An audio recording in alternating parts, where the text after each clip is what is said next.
Good morning students. How are you? Today's topic is fundamental principles of management. आज का हमारा topic क्या है? मैनेजमेंट के जो मेन प्रिंसिपल्स हैं जो हमारे हेनरी फ्योल ने दिए हैं वो टॉपिक है हमारा। और आज हम आगे के प्रिंसिपल कर रहे हैं और उस प्रिंसिपल का नाम है सेंट्रलाइजेशन एंड डिसेंट्रलाइजेशन। इसे हम कहते हैं बेटा केंद्रीयकरण और विकेंद्रीयकरण, सेंट्रलाइजेशन एंड डिसेंट्रलाइजेशन। ये प्रिंसिपल है क्या, इसका मीनिंग क्या है?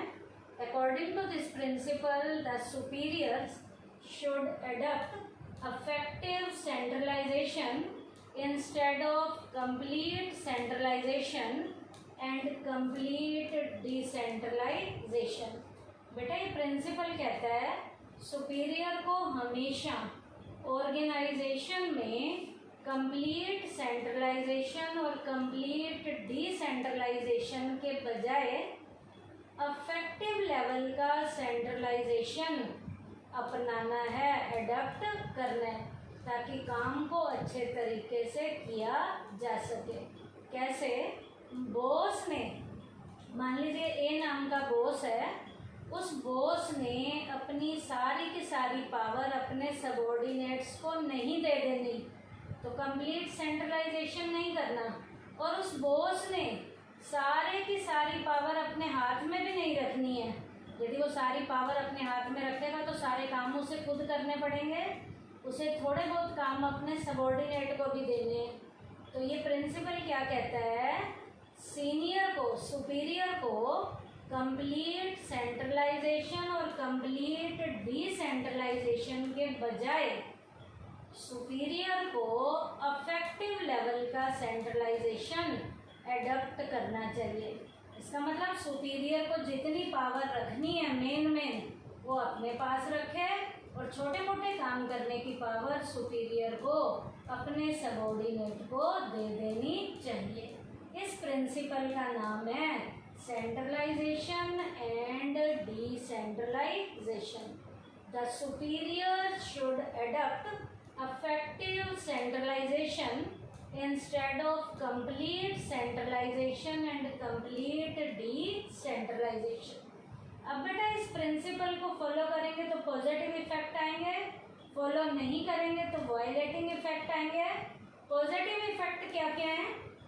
First, decrease in the workload of superior, superior का वर्कलोड कम हो जाएगा। बेटर एंड क्विक डिसीजन, बढ़िया और फटाफट डिसीजन लिए जाएंगे जिसने भी लेने हैं। Increase in the encouragement to the subordinate, subordinate के भी मन के अंदर एनकरेजमेंट की फीलिंग आएगी, क्योंकि यहाँ सबॉर्डिनेट से काम करवाया जाएगा तो सबॉर्डिनेट भी टाइमली डिसीजन लेंगे। तो ये पॉइंट था, increase in the encouragement to the subordinate, subordinate के मन में भी एनकरेजमेंट की, इनिशिएटिव की जो फीलिंग है वो इंक्रीज होनी शुरू हो जाएगी। अब बेटा इस प्रिंसिपल को फॉलो नहीं करते तो वायलेटिंग इफेक्ट आते हैं। क्या क्या? unnecessary increase in the workload of superior in case of centralization and of the subordinate in case of decentralization। अब बेटा वायलेटिंग इफेक्ट में क्या कह रहा है? यदि सुपीरियर बेटा सारी की सारी पावर अपने हाथ में रखता है तो सुपीरियर का हद से ज़्यादा का वर्कलोड बढ़ जाता है, और यदि वही सुपीरियर सारी की सारी पावर सबॉर्डिनेट को दे देता है तो सबॉर्डिनेट का डिसेंट्रलाइजेशन के कारण वर्कलोड बढ़ना शुरू हो जाता है। तो ये कंडीशन नेगेटिव अप्रोच में आएगी, ना तो सुपीरियर का वर्कलोड बढ़ना चाहिए ना सबॉर्डिनेट का, दोनों के पास थोड़े थोड़े काम होने चाहिए। उसके बाद सेकंड पॉइंट है वायलेटिंग में, impatient and wrong decision by the superior in case of complete centralization। Complete level का यदि सेंट्रलाइजेशन था, इसका मतलब सुपीरियर ने सारी पावर अपने पास रखी है, तो सुपीरियर वर्कलोड के बढ़ने के कारण घटिया और गलत डिसीजन लेने शुरू कर देता है, and weak decision by the subordinate. और सबॉर्डिनेट यहाँ घटिया डिसीजन कब लेते हैं? जब सीनियर सारा का सारा लोड सबॉर्डिनेट के कंधों पे डाल देता है। वो कंडीशन कौन सी होगी? In case of complete decentralisation. तो कंप्लीट सेंट्रलाइजेशन से सुपीरियर गलत डिसीजन लेगा और घटिया डिसीजन लेगा, और कंप्लीट डिसेंट्रलाइजेशन से सबॉर्डिनेट वीक लेवल के घटिया लेवल के डिसीजन लेगा। तो ये हमारा प्रिंसिपल था सेंट्रलाइजेशन एंड डिसेंट्रलाइजेशन। अब नेक्स्ट प्रिंसिपल का नाम है स्केलर चेन। स्केलर चेन का मीनिंग क्या है? It refers to a normal line of authority and communication which moves from highest to the lowest rank in a straight line. बेटा जब एक स्ट्रेट लाइन के अंदर अथॉरिटी और कम्युनिकेशन हमारा चलता है, और वो भी कैसे? हाईएस्ट लेवल से लोएस्ट लेवल की ओर। अब ये देखो बेटा, एक डायग्राम बना हुआ है स्केलर चेन का। ये बेटा के यहाँ पर सीनियर है और दो उसके डिपार्टमेंट हैं। ए के नीचे है बी, बी के नीचे है सी, सी के नीचे है डी। ए बॉस है, बी उसका सबॉर्डिनेट है। फिर बी के नीचे सी है तो बी बॉस बन गया, सी उसका सबॉर्डिनेट है। सी के नीचे डी है तो सी यहाँ पर बॉस है, डी उसका क्या है? सबॉर्डिनेट। ऐसे ही ए के नीचे भी सबॉर्डिनेट है, ए बॉस है, ई उसका सबॉर्डिनेट है। फिर ई बॉस है, एफ उसका सबॉर्डिनेट है। उसके बाद एफ के नीचे हमारा ई एफ जी है, एफ बॉस है, सी जी जो है उसका सबॉर्डिनेट है। तो ये क्या कह रहा है? अथॉरिटी और कम्युनिकेशन जो है straight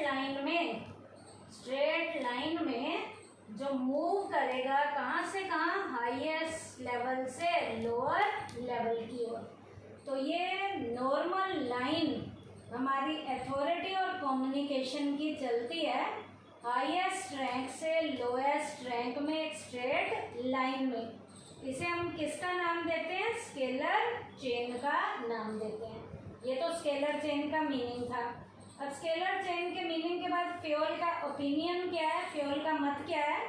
this chain must be followed in a strict manner. Fayol कहता है कि ये चेन हर यूनिट में ज़्यादातर स्ट्रिक्टली फॉलो की जानी चाहिए। तो ये चेन हर यूनिट में स्ट्रिक्टली फॉलो की जानी चाहिए। ये किसका ओपिनियन है? फ्योल का ओपिनियन है। फ्योल्स लैडर भी आगे। फ्योल्स लैडर में क्या करना है? इस स्केलर चेन के प्रिंसिपल को डायग्राम की हेल्प से समझाना है। तो क्या लिखेंगे? Explanation of this principle with the help of diagram. अब ये डायग्राम बना हुआ है, इस प्रिंसिपल को हम एक्सप्लेन करेंगे इस डायग्राम से, तो इसे हम फ्योल लैडर कहेंगे। ए बी को ऑर्डर देगा किसी भी मैसेज को कन्वे करने के लिए, बी सी को देगा, सी डी को देगा। इधर भी ए से ई के पास जाएंगे, ई से एफ के पास, एफ से जी के पास। ए सीधा डी को नहीं दे सकता और डी सीधा जो है जी को भी नहीं दे सकता। तो ये डायग्राम के जरिए एक्सप्लेन किया है। अब बेटा बीच में एक लाइन दी हुई है जो स्ट्रेट लाइन, ये स्ट्रेट लाइन हमारा क्या है? गैंग प्लैंक है। ये स्ट्रेट लाइन हमारा क्या है? गैंग प्लैंक है। स्ट्रेट लाइन हमारा क्या है? गैंग प्लैंक है। अब गैंग प्लैंक में क्या होगा बेटा? सेम ऑर्डर के जो बॉसेस हैं वो आपस में भी अपने कम्युनिकेशन को आपस में कर सकते हैं। कैसे?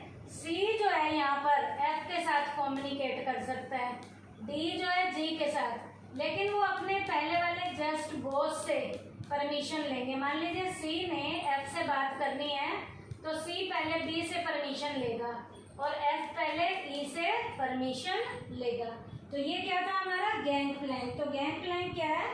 It is the exception of scalar chain. ये गैंग प्लैंक जो है हमारा स्केलर चेन का एक एक्सेप्शनल केस है। अब बेटा इसमें हमने क्या पढ़ा? स्केलर चेन में इसका मीनिंग हमने पढ़ा है, फ्योल्स का ओपिनियन पढ़ा है, फ्योल की लैडर पढ़ी है, और यूटिलिटी हमने पढ़ी है। यूटिलिटी क्या थी? Due to clear system of authority and communication problem can be solved faster. Utility क्या कह रहा है बेटा?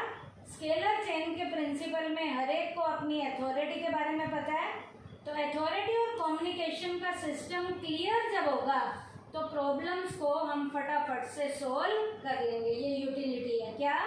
Due to clear system of authority and communication problem can be solved faster. तो इसमें हमने मीनिंग किया है, फ्यूल्स ओपिनियन किया है, फ्यूल लैडर किया है, यूटिलिटी किया है और गैंग प्लैंक किया है। गैंग प्लैंक क्या था? एक्सेप्शनल था। किसका? स्केलर चेन का एक्सेप्शन है। अब इसके पॉजिटिव इफेक्ट क्या है स्केलर चेन के? फ्लो ऑफ ऑर्डरली इंफॉर्मेशन का फ्लो एक ऑर्डर में चलेगा, बेटर लेवल के रिलेशन एस्टेब्लिश होंगे सीनियर और सबऑर्डिनेट के बीच में, क्विक सॉल्यूशंस ऑफ प्रॉब्लम का हमें फटाफट सॉल्यूशन मिलना शुरू हो जाएगा। अब इसके वायलेटिंग इफेक्ट क्या है? इन ऊपर के पॉइंट्स को ऑपोजिट कर दो। क्या? डिसऑर्डरली फ्लो ऑफ इंफॉर्मेशन का फ्लो एक सिस्टम में नहीं चलेगा। उसके बाद है बिटरनेस इन रिलेशन, रिश्तों में खटास आनी शुरू हो जाएगी, रिश्तों में कड़वाहट आनी शुरू हो जाएगी, रिश्ते खराब होने शुरू हो जाएंगे। और उसके बाद है इंक्रीज इन प्रॉब्लम्स बढ़नी शुरू हो जाएंगी। तो ये हमने स्केलर चेन के पॉजिटिव और नेगेटिव इफेक्ट किए हैं। तो आज के टॉपिक में हमने क्या किया? फंडामेंटल प्रिंसिपल ऑफ मैनेजमेंट में दो प्रिंसिपल किए हैं, सेंट्रलाइजेशन एंड डिसेंट्रलाइजेशन, और दूसरा हमने किया है स्केलर चेन। थैंक यू बेटा।